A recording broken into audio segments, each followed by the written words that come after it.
All right. Good morning, good afternoon, good evening. Welcome to today's show. We have a special guest with us, Miss Annie Lalla. Welcome, man. Hello, we're excited to be here. Excited to have you. In the green room, we were chatting, and you shared me that your number one value is fun and having a good time. And I'm committed that we have some fun on our interview today with our podcast, and I know you're going to bring it. Let's do it. For our guests who are maybe tuning into Annie for the first time, I want to share just a little brief bio on her. She's a cutting edge relationship coach who matches the complexities of romance and upgrades emotional skills, specializing in love, sex, and conflict resolution. Annie created a suite of practical tools that resolve unconscious relationship patterns, attachment wounds, and recurring conflict. She helps clients create and cultivate relational esteem and develop collaboration skills that go beyond power struggles, shame, or blame. Annie is a fierce stand for creating intimate relationships and that lasts a lifetime. And she believes in true love. She believes that true love is possible. Absolutely. Absolutely. Annie, thank you for being with us. And a little background just between you and I for our audience is I believe we met several years ago, I think 3 or 4 years ago. Oh, I remember now. It was in Los Angeles at the Virtual Coach event just before the doors closed down. I remember you and Evan were hosting your event. And then I got to afterwards meet you in like a side event that you were hosting on relationship stuff. And it was really cool to get to see your genius and your brilliance in relationship stuff, completely separate from Evan. I was like, wow, like you're your own complete genius. And it was, Definitely my own genius. yeah. Yeah, and then I'm smarter than him. He will even say and I've also been part of your mastermind group as well for a couple of years. So we've gotten to know each other there and also got to hang at Burning Man last year, which is super fun. Yeah. So let's take it away. I'm open to any question you have to ask. I have to say that I probably relate to events in a different way, being a woman, being someone who's got a very specific visual aesthetic. And so I'm willing to bring all my feminine intuitive insights to how events can be made even more extraordinary. Absolutely. And so again, for our audience here, Annie has co-hosted or facilitated many events in the relationship and personal development space. And she has facilitated her own events called the Love Dojo, along with Evan Pagan. And then she has her own high-end masterminds that she runs for world-class couples. In fact, I think, Annie, you mentioned that you rented like the Gatsby Mansion in Austin, Texas. How cool is that? So yeah, I'm very curious to jump into this. Let's start off with a kind of a big picture question, right? Like you and I were talking in the green room. What's the most important thing when it comes to an event? And you share with me that it's the feeling that you leave people with. Let's Yeah. start. I feel like that's a big point that you're brilliant at. Yeah. I mean, it's not just an event, but any experience design that I'm creating for another human being, whether it's a coaching call or a VIP day or a 4-day event. I start by thinking, what do I want that person to feel in their body, about themselves, about their life when they leave the event? And I conjure that in my mind. I go, what would be my dream emotional experience that they're leaving with? And then I make that the fixed point, and then I reverse engineer what would have to transpire and take place at the entire event to lead up to that. So that becomes the North Star that I'm working toward. And just getting clarity on that starts governing and influencing all of the steps and all the curriculum and all the narrative arc that we're taking the people at the event through as a journey. So the destination for a lot of people is insights or achievements or accomplishments or epiphanies. And for me, it's a feeling. And as a woman, I actually think that all of reality is run by feelings. And not everyone agrees with me, but when someone buys a house, they don't buy it because of the specifications, because it has this swimming pool or this many bedrooms. They come into the house and they get a feeling. And they're like, this is my house. I could live in this house. And then their brain makes up reasons for why this is a great house. And it backdates the reasons in their psyche so that they think that the feeling is a result of the reasons. But actually, the feeling comes first and the reasons come after. But your consciousness backdates it. So we always think that the reasons are why we're feeling something, but I don't fall for that at all. So I already know that all of human reality is run by feelings. So I am trying to take people on a choreographed emotional journey to places where they haven't mapped before and out through the other end. My job in any interaction with a client, a student, someone in my seminar is that they leave having fallen more in love with themselves, more in love with their life. That's what I'm always trying to do when I interact with someone. So that's a kind of overarching guiding principle. Mm. Yeah, all human reality is actually led by feelings, and we rationalize after the fact.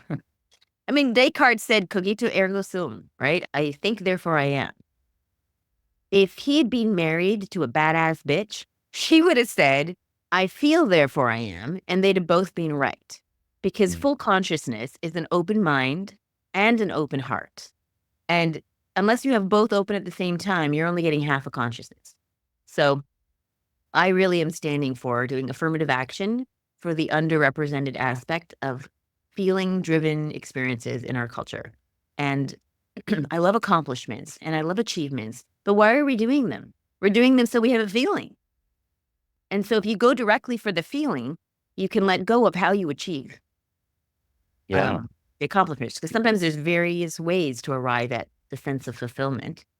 But if you going for an accomplishment, you could have gotten that feeling an easier way. And so I'm orienting to the actual end game, which is a particular feeling that all humans are chasing, which is usually some kind of enoughness, fulfillment, contribution, like your life mattered. Mm. Being enough, being a contribution, like you actually matter. Mhm. Yeah, it's interesting you say that because typically event leaders or people in the industry, they think about, okay, how do I get people to what I do an event about? How do I get people to my event? How do I keep people engaged in the event? How do I get people to continue their journey with me beyond the event? Those are like top of mind things for most people. But underlying all of it is feeling. What's the feeling that I'm leading them with? Right. All the way through the journey. And not just the feeling, but the feeling that they have about themselves. Mm. Not just the feeling. So I teach singles who are trying to find their soulmate. And one of the things I'm always saying is people don't fall in love with another person. They fall in love with who they feel like around you. They fall in love with who they get to be around you. And Mm. so around you and your events, how do the people attending feel about themselves? You don't want them to think you're interesting. You want them to think they're interesting. And that's an intuitive, counterintuitive aspect of whether you're dating someone or you're calling someone into your event experience. You want them to leave the experience going, I fucking love who I am after that, because that's priceless. And it's great if they love you. But say you go to a Tony Robbins event. If you go to a Tony Robbins event, at the end, you're just like, oh my God, I'm in devotion to Tony Robbins versus, oh, I'm in devotion to my dreams, my new reinvented sense of self, my values, my designer values. Like great leaders help people fall in love with themselves in their life. And so that's what we're trying to do at the event. Mm. Help people fall in love with themselves and their lives. Mhm. Beautiful. Maybe if we talk about one of your events that you've done fairly recently and maybe share with us a little bit about that event and what that end feeling was and how you engineered that. I feel like that would be really interesting Yeah. to hear. So my last event that I ran totally solo was a group of about 12 women in my mastermind. I teach a relationship I teach a relationship school that goes for 3 months. And then at the end of that, if they want to go deeper and become part of an inner circle sisterhood, where I curate and interview every single person and I limit it to 12. And these 12 women now go with me for 6 months into a deep dive, a container, and the curriculum. I don't make up the curriculum. The curriculum is literally every single woman getting to her next level of development personally in her relationship world and professionally. And no one escapes. Like everyone's going up to the next level as a group. And then we have this live retreat. And so I rented this beautiful luxury mansion with a giant swimming pool and huge sprawling spaces. What I wanted is for my women, I wanted them to feel like royalty. I wanted them to feel like queens. Because one of the things I'm working on with my female students is their self-esteem, their inner dignity, their worthiness. And so I had these beautiful gift bags for them. And I had catered, gluten-free, dairy-free, all the best food I could have catered. And I had 2 people there making sure the food was displayed. I had hundreds of dollars of flowers and bouquets everywhere. Each room had its own little bouquet and notes. And I just wanted people at the experience to have the feeling like, oh, someone knows who I am and they care about me and my name's on this letter and things that they needed, the special teas or special coffees or whatever was all interviewed in a survey ahead of time so that they were fully nourished and they could fully relax into the space. And so I did a lot of research upstream to make sure they were maximally comfortable, but not just comfortable. I actually wanted them to be a little uncomfortable in the direction of being treated with more reverence than they've ever been treated before. So I had a photographer come and do a photo shoot for all of the women. We did curriculum. We did a whole bunch of programming where we shared our visions and we did little workshops. But I made sure that we had a sense of like fun and play and glamour. So we had the photo shoot lady come and she took each person for 15 minutes. And I decked out all my ladies. Like I literally brought my entire wardrobe, like boots and kimonos and crowns and fancy earrings. And I just brought them all into the giant bathroom and let's get dressed together, girls. And we had the music playing and we were just dancing up a storm and doing each other's makeup. And everybody went out for their photo shoot and we were just like cheering them on. Strut it, girl, you go. And I wanted them to have these beautiful pictures of them feeling like a queen. So that's one example. And then I love dress up. I didn't get any Barbies or dolls when I was a kid because my dad, bless his heart, never wanted me to grow up to be a domesticated Indian woman. So I never learned to cook and I never had dolls. So now I like to dress people. And so at Burning Man, I like to dress people up. And I brought all my like most sparkly, fancy, glamorous stuff and would dress up these women every evening. And then we just have a dance party. And they've just never worn. I mean, I literally have a closet full of sparkle kimonos like that. I just collect shit that shines and I don't know what to do with them. Like I can only wear them at Burning Man and I only get invited to fancy parties once in a while. So I just like literally brought like everything and I honestly, they were so excited. They're like, can I wear these earrings? Can I wear this diamond necklace? And I'm like, girl, put it on. And I wanted each person to just feel like the most beautiful she's ever felt. Like, what would a queen wear? And so we not only just did a dance party, but I had them make 2 lines and each woman had to strut, like dance down the line in her most glamorous sachet. And we had it all on film so they could see them. But basically it was fun, dance, play, decoration. But what I was all orienting around was this feeling of confidence, inner worthiness, dignity, and I'm a queen. I deserve an extraordinary king as a partner. And I deserve to create a business and an enterprise that serves my queendom. That's what I was trying to build, their self-esteem. So the whole thing was oriented to that. That's an example. Wow, that's a great example. Thanks for that. The line jumped out. I collect sparkly shit that shines, or something like that. Yeah, I was like, that's perfect. I just like sparkles. Secret to your next event: lots of sparkles. Yeah. You would be so surprised. These are grown women. These are like 60-year-old women, 40-year-old women. And they would wear, if I said this looks great on you, they would just put it on. But this is stuff they would never wear normally.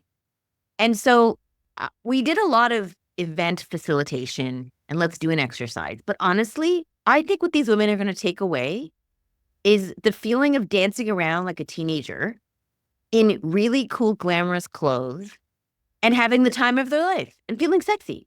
That imprint is never going to leave their mind. They fell in love with their bodies and their selves and their femininity. And one of the ladies told me, what's interesting is that workshops that are just women, there's always some drama. There's always some catty something. And they were like, there was no drama. And that's because I curated every single person in that group to be hyper emotionally attuned, sophisticated, only the kind of women I'd want to be in a sisterhood with. And so we had a drama-free weekend where everyone was just cheering for each other and supportive of each other. And some of the women led their own little workshops for all of us because they had different modalities that they teach. And just getting to be in the genius of each other. The genius of everybody was allowed to come out. And I think people fall in love with themselves when they get to be seen heard and acknowledged for their own unique gifts. So if your event can find opportunities for each person to feel seen, heard, and loved for their own unique gifts, they're going to leave that going, that was amazing. Wow. Well, thank you for sharing that. I want to come to your event now. I won't dress up and all that. I will dress you. Like a lot of people, I want people to learn things at their events. Yeah. And I definitely am heavy as a teacher. Like I like didactic models and downloads. But honestly, I don't know if that's what people remember. I don't know if I remember what I learned at all those seminars, but I remember how I felt. And I remember they were fun. And so I just really think ensuring that the vibe is intentionally crafted to produce those feelings, the lighting, the food, the decorations. I mentioned earlier, my husband is like no nonsense practical. I'm going to wear my blue shirt and my black pants, and the stage will be clear so that only the speaker can be seen. And I'm like, no, I want to decorate it with flowers. I want light. I want it to be like a performance, like Cirque du Soleil, with some smart people saying some cool shit. I just want maximal delight. That's what I want. And so I don't know how other people do events, but delight is a very high value of mine. And I like to optimize for delight, mine and other people. A couple things jumped out to me as you were sharing. I think our audience can really relate to this idea of no drama. I know events can be inadvertently dramatic, whether it's stress with the team that's hosting the event or with the participants. It can happen. Yep. Your point of curating things specifically so that there would not be drama. Like you optimize for the intention, no drama. I think that goes a long ways because all it takes is one dramatic person to ruin the vibe, right, for an entire room. So that was one of my takeaways as well. And that was conscious. I talked to my team who was working with me, and I made sure they felt loved up, and I made sure that they knew that what we're doing here, guys, is we want every woman here to leave feeling like she's royalty. So once everyone's in the same schema and theme, then we're on the same team. And so it also doesn't hurt that I'm a conflict resolution specialty. So as soon as I might see anything going, I quickly dance it through. But honestly, I think an event takes on the transmissive quality of the leader of the event, just like companies take on the character of their leader. And so the visionary come from that the person leading the event is being governed by is going to filter through the event. And at an event, we're trying to do two things. We're trying to create a transformational experience that changes their life forever in a lasting way. And we're trying to run a business. And I personally have a 49-51 rule, and this might not be what other people have, but I want 51% to be, I fucking rocked this. They fell in love with themselves. This event was so nourishing. And 49%, I'm running for the profit. And it's almost 50-50, but I slightly err on the side of wanting everyone to have an extraordinary experience. And I can't tell you why, and probably great marketers might argue with this, but I feel like humans can smell and taste the difference. They can sense when the come from is more pitch fest or more, I just want you to have a great experience. And if you fell in love with yourself and this container, here's an opportunity to go deeper. They can smell the difference, and you can't fake it and you can't hide it. So you actually have to come from. Even if you buy nothing else again, this is going to be a life-changing, memorable experience. And there's an invitation for you to stay or to go to the next level. And I'd say at least 40% of the people joined again for the program because it was nourishing and memorable. And I was so optimized for them having fun. People pay a lot of money to have fun. Yeah, like Burning Man. For an example. I love the point you made about the come from.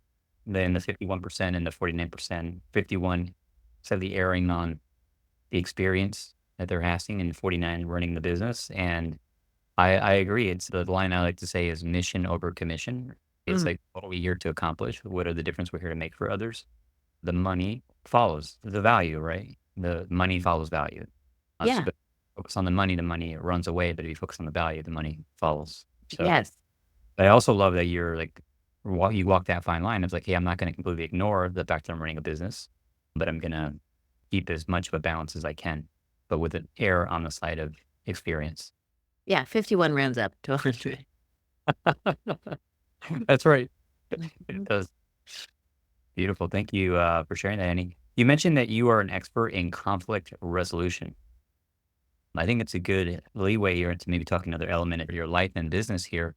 You and your husband Evan run an event as well called the Love Dojo. I think you've done that several times, and it'd be interesting to hear maybe a little bit about from you about that event and what that dynamic is between you and Evan, and anything you want to share about conflict resolution because Oh, and how you. running an event with your partner definitely has its own conflict.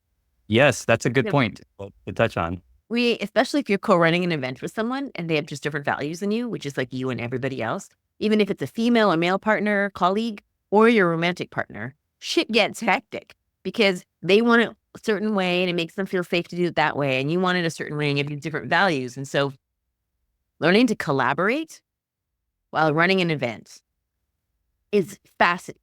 It took me years. Basically, for the first few love dojos, Evan and I would be fighting right up until the moment we got on the camera.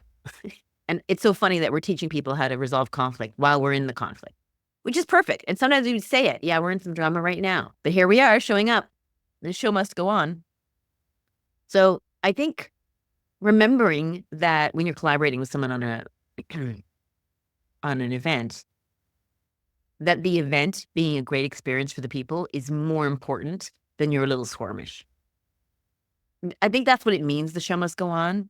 I don't know what it originally came from, but no matter what kind of drama I might have had with my husband, neither of us ever entertained the idea that we're gonna cancel the event or not go on stage. So, I love that we're both highly committed to delivering value and not letting our little grumble about whatever we were scrapping about interfere with our commitment to create value for the group. Mhm. It it works much better when the 2 people leading the group are in a cohesive collaborative dance, and it's taken us years to find that, and we've now found our flow with it now. But I think you learn a lot about what what works and what doesn't work in collaboration by doing a project with someone. And we tend to think like, "Well, how I'm gonna do it is better." But what I've noticed is if you're collaborating with someone you actually respect, maybe even love, I've realized that even though my husband's idea sounds crazy or not as good as mine, if I listen all the way through to his reasons and this come from and the thing he's optimizing for, I usually learn something. And I can then take what he's offering and what I'm offering and we like tessellate it together till we get this third emergent possibility that comes out of the collaboration. And that is always, always better than if I had done it on my own or if he'd done it on his own.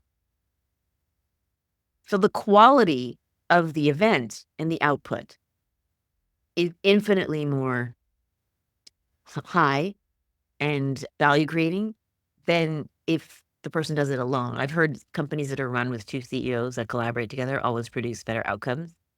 And I've seen the quality of Evan's seminars upgrade with me joining, and I can see when I let him contribute to my event, how he thinks of things that I wouldn't have thought of.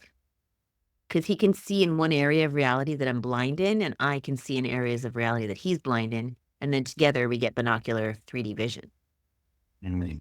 So, I don't know if you have questions more about collaboration, but it takes something to run an event with someone. Yeah, no, I think that's a great highlight, great point there because people listen to this oftentimes.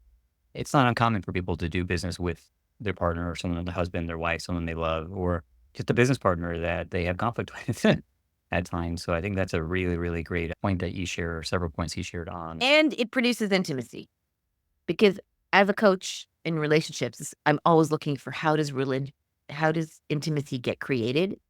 And I Mhm. think of intimacy as like when you go to the gym and you lift the barbell and the muscle rips and it grows back stronger. That's how you build your muscle. The breakdown, little squirmish, when it's resolved, is a collaboration. So a conflict is a collaboration trying to happen, but getting undermined. And a collaboration is what you get when a conflict gets resolved. And so you'd be surprised, but when you work through that little skirmish, whether there should be flowers on the stage or not flowers on the stage, and you find a resolution, you actually have more understanding of each other after that and a deeper relationship. Mm. Yeah, like tearing the muscles in the gym and letting it grow back stronger. You got it. Sense. Yeah. So, Annie, we're coming towards the end of our interview here, and I know you have a gift to share with our audience on the subject of conflict resolution. Can you tell us a little bit about the course that you're offering to our audience? Yeah, I thought I would just gift your audience an online audio training called The Art of Fighting.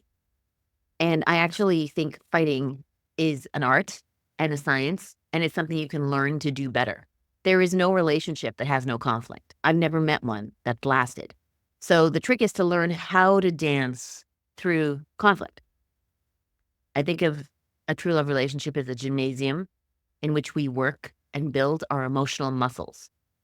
And so I created this program, The Art of Fighting, to provide people with a resource to navigate situations that trigger us so that you can turn them into opportunities that allow you to grow and strengthen your own emotional resilience and your connection to your partner. Fighting is the way you build intimacy if you know how to spin it. It can either undermine the connection or reinforce it. And I really believe any conflict you're having with someone, there exists a conversation that you could have that would get you both closer and have you glad that the conflict happened. And that's what I'm always looking for. How do I spin this into, well, I'm glad we had that skirmish because look where we are now. And just having the faith to believe in that also is a really big part. So this is a program. It's 8 sessions. It's an audio course. It's got all my best fighting resolution tools. And yeah, I'd love to offer it to your tribe. Thank you, Annie. It's very generous of you, and we'll be sure to include a link to that along with the promo code to get access to that here in the show notes for today's episode. Annie, as we start to conclude here, any final comments or final words that you have for our audience? Just that we're all alive on this planet for a short period of time. And the opposite of dead is not happy. It's alive. And so what you want to do in your events, whether it's a giant stadium full of people or a group of 4 people on Zoom, what you want to be optimizing for is the aliveness in the space. And aliveness is the full spectrum. So it's joy and happy and fun and laughter and confusion and tears and sadness and overwhelm and fear. And you want to allow all those feelings to exist in the space in your event. Because when people go through a transformational experience that allows them to dignify all of the feelings that come up when they're going through a transformational dilemma, which is what you want your program to do. When someone's going through a transformational dilemma, they're going to go through terror and despair and fear and overwhelm and sadness and joy and possibility. And you just have to create a safe space so that all of those feelings are welcome. And so optimize for aliveness in your relationships, in your interactions with people, and in your events. Optimize for aliveness. I love that. Thank you, Annie. I appreciate it. It's been wonderful. Thank you for being a guest with us today.